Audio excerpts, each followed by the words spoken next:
नमस्कार। मेरे YouTube channel पर आपका स्वागत है। आज हम ईसाई विवाह पर संक्षिप्त चर्चा करेंगे। ईसाई मान्यताओं और ईसाई धर्म के अनुसार एक व्यक्ति को केवल ऐसी स्थिति में विवाह करना चाहिए जब वह अपनी यौन प्रवृत्तियों पर नियंत्रण नहीं रख सकता। ईसाइयों में ब्रह्मचर्य और नैतिकता पर विशेष जोर दिया गया है और वह ये मानते हैं कि यौन संबंध किसी भी रूप में स्थापित करना उत्तम जीवन के लिए गलत है, उत्तम जीवन के लिए आवश्यक नहीं है, इसलिए विवाह से बचना चाहिए। ईसाइयों में विवाह के संबंध में दो प्रकार की विचारधाराएं हैं। पहली विचारधारा है स्त्री को विवाह से अपने से दूर रखने के आदर्श से संबंधित। इस विचारधारा के अनुसार स्त्री से मनुष्य किसी भी प्रकार का संपर्क ना रखे। मनुष्य के लिए बेहतर है कि वह स्त्री का स्पर्श ना करे, अविवाहित जीवन व्यतीत करे। स्त्री को धर्म, धार्मिक कार्य और मोक्ष के मार्ग में बाधक माना गया है और इस विचारधारा के अनुसार स्त्री को एक पुरुष को अपने से दूर रखना चाहिए। दूसरी विचारधारा, इस विचारधारा के अनुसार विवाह ईश्वर की इच्छा है, ईश्वर की आज्ञा है और विवाह करना चाहिए। इस विचारधारा के अनुसार प्रत्येक पुरुष की अपनी पत्नी एवं स्त्री का पति होना चाहिए। विवाह अनुचित यौन संबंध रोकने के लिए, पापपूर्ण जीवन व्यतीत करने से रोकने के लिए आवश्यक है। पापपूर्ण जीवन के स्थान पर विवाह कर लेना और विवाह के माध्यम से अपना यौन इच्छाओं को पूरा करना, अपने जीवन को व्यतीत करना अच्छा माना गया है। प्रोटेस्टेंट संप्रदाय के अनुसार विवाह एक ऐसी सामाजिक संस्था है जिसके माध्यम से पति पत्नी में शारीरिक, मानसिक एवं आध्यात्मिक संबंध स्थापित होते हैं। परिवार स्थापना ईश्वर की इच्छा है, इसके लिए विवाह आवश्यक है, क्योंकि परिवार बनाने के लिए विवाह जरूरी है और इसलिए विवाह पापपूर्ण क्रिया या अधार्मिक क्रिया नहीं है। ईसाई बुलेटिन के अनुसार विवाह समाज में पुरुष तथा स्त्री के मध्य एक समझौता है जो साधारणतः संपूर्ण जीवन भर के लिए होता है और इसका उद्देश्य यौन संबंध स्थापित करना, पारस्परिक सहयोग और परिवार की स्थापना करना है। ईसाइयों में विवाह एक स्थायी समझौता है जिसे इच्छानुसार भंग नहीं किया जा सकता। इस्लाम के समान ईसाइयों में विवाह को भंग करने की, विवाह विच्छेद करने की, तलाक की आज्ञा नहीं है। ईसाइयों में बहुविवाह की आज्ञा नहीं है, एक विवाह ही मान्य है और ईसाइयों में किसी भी प्रकार के अस्थायी विवाह का प्रचलन भी नहीं है। ईसाई विवाह के उद्देश्य यौन संबंध की स्थापना। यौन संबंध की स्थापना इसलिए कि एक व्यक्ति अपनी यौन इच्छा को धार्मिक मान्यता के अनुसार पूरा कर सके और पवित्रतापूर्ण जीवन व्यतीत कर सके। पारस्परिक सहयोग, प्रेम, त्याग, सहयोग, सहानुभूति, यह सब उसे विवाह के माध्यम से प्राप्त हो। प्रत्येक स्थिति में वह दोनों प्रेम, त्याग, सहयोग, सहानुभूति, समर्पण के साथ एक दूसरे के साथ मिलकर जीवन व्यतीत करें और एक दूसरे को प्रेरित करें। परिवार की स्थापना, विवाह होगा तो स्वाभाविक रूप से यौन इच्छाओं की पूर्ति, संतानोत्पत्ति का जन्म और इसके माध्यम से परिवार का बढ़ना, परिवार की स्थापना, बच्चों का लालन पालन, उनकी शिक्षा, उनका प्रशिक्षण, उनको संस्कृति का हस्तांतरण सब सम्मिलित है। पवित्र जीवन का विकास। ईसाई मान्यताओं के अनुसार विवाह पवित्र व्यवस्था है।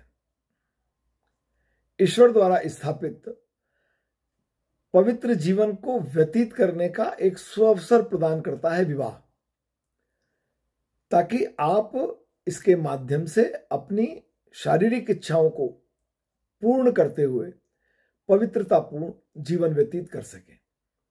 ईसाइयों में धार्मिक रूप से 13 वर्ष की लड़की और 16 वर्ष के लड़के को विवाह की आज्ञा प्राप्त है, परंतु साधारणतः ईसाइयों में बाल विवाह नहीं पाए जाते, वहां विलंब विवाह ही देखने में आते हैं। ईसाइयों में रक्त संबंधियों को छोड़कर परस्पर विवाह किए जा सकते हैं। विधवाओं को विवाह की आज्ञा प्राप्त है।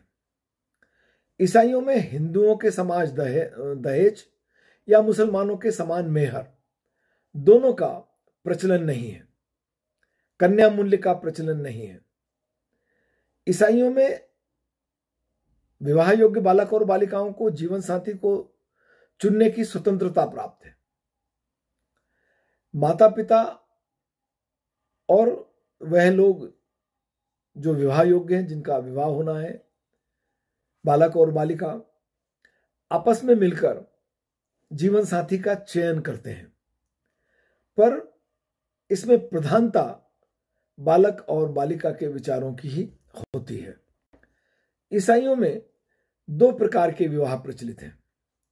पहला विवाह है धार्मिक विवाह, और यह धार्मिक विवाह जो होते हैं वो केवल गिरजाघर में हो सकते हैं, और गिरजाघर में इस प्रकार के विवाह को करने के लिए मान्यताओं के अनुसार, नियमों के अनुसार प्रक्रिया का पालन करना आवश्यक होता है। दूसरा है सिविल मैरिज, जो मैरिज रजिस्ट्रार, विवाह पंजीयक के कार्यालय में होती है, परंतु ईसाइयों में सिविल विवाह की अपेक्षा धार्मिक विवाह का प्रचलन अधिक है। सिविल विवाह तलाक के पश्चात अगर पुनर्विवाह हो रहा है तो होता है, क्योंकि पुनर्विवाह, तलाकशुदा जोड़े का विवाह गिरजाघर में नहीं हो सकता। ईसाइयों में एक तीसरा स्वरूप भी विवाह का देखने में आता है, और वह यह है कि जो जनजातियां धर्म परिवर्तन कर ईसाई बनी, उन्होंने ईसाई धर्म तो स्वीकार कर लिया, परंतु वह विवाह के अपने परंपरागत स्वरूपों को बनाए रखे हुए हैं। इस प्रकार से ईसाइयों में 3 प्रकार के विवाह देखने में आते हैं। ईसाई विवाह की धार्मिक पद्धति: वर पक्ष को वधु पक्ष की ओर से विवाह का प्रस्ताव किया जाता है। जीवन साथी चयन की प्रक्रिया को पूर्ण हो जाने के पश्चात लड़के और लड़की, परिवारजन एक दूसरे को पसंद कर लेने के बाद, स्वीकृति दे देने के बाद उनमें मंगनी या सगाई संस्कार संपन्न होता है। सगाई या मंगनी की निर्धारित तिथि को दोनों पक्ष गिरजाघर में जाते हैं, वहां उपस्थित होते हैं, और इस अवसर पर पादरी बाइबिल के कुछ अंशों को पढ़कर सुनाता है, उनका वाचन करता है। वर वधु से विवाह की औपचारिक स्वीकृति को प्राप्त करता है। जब वर वधु अपने विवाह को स्वीकार कर लेते हैं, स्वीकृति प्रदान कर देते हैं, तब दोनों एक दूसरे को अंगूठी पहनाते हैं, और इस अंगूठी पहनाने की प्रक्रिया के साथ ही मंगनी संस्कार संपन्न हो जाता है। इसके पश्चात विवाह के लिए दोनों पक्ष, वर पक्ष वधु पक्ष मिलकर या दोनों में से कोई एक भी पक्ष चर्च के अधिकारी को विवाह करने के लिए एक आवेदन पत्र देता है, जिसमें दोनों परिवारों का एक संक्षिप्त विवरण होता है। चर्च अधिकारी द्वारा एक 96 घंटे का नोटिस चस्पा किया जाता है, जारी किया जाता है, और उस नोटिस को जारी करने के साथ उस विवाह के संबंध में यदि किसी को कोई आपत्ति है तो वह आपत्ति आमंत्रित की जाती है। यदि कोई आपत्ति प्राप्त नहीं होती तब विवाह की तिथि निश्चित कर दी जाती है।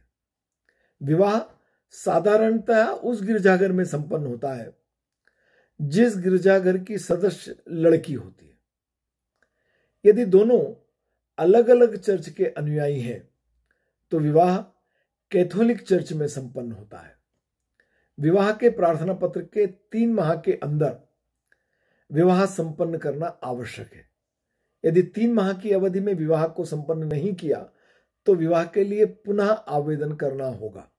इसके बाद जब विवाह की निर्धारित तिथि आती है तब दोनों पक्ष, वर पक्ष वधु पक्ष गिरजाघर में उपस्थित होते हैं। वर पक्ष दाईं ओर और वधु पक्ष बाईं ओर बैठते हैं। वधु के आगमन पर उसके स्वागत में घंटा बजाया जाता है। पादरी वर वधु से उनके विवाह में कोई बाधा नहीं है ऐसा वचन लेते हैं। वह आजीवन पवित्र जीवन व्यतीत करेंगे ऐसा वचन लेते हैं। पादरी यह वचन भी लेते हैं कि वह प्रत्येक सुख और दुख में एक दूसरे के साथ रहेंगे।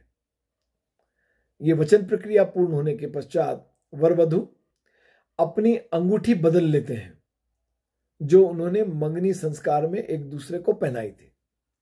इसके बाद पादरी 3 बार आमीन कहते हैं और इसके साथ ही विवाह पूर्ण हो जाता है।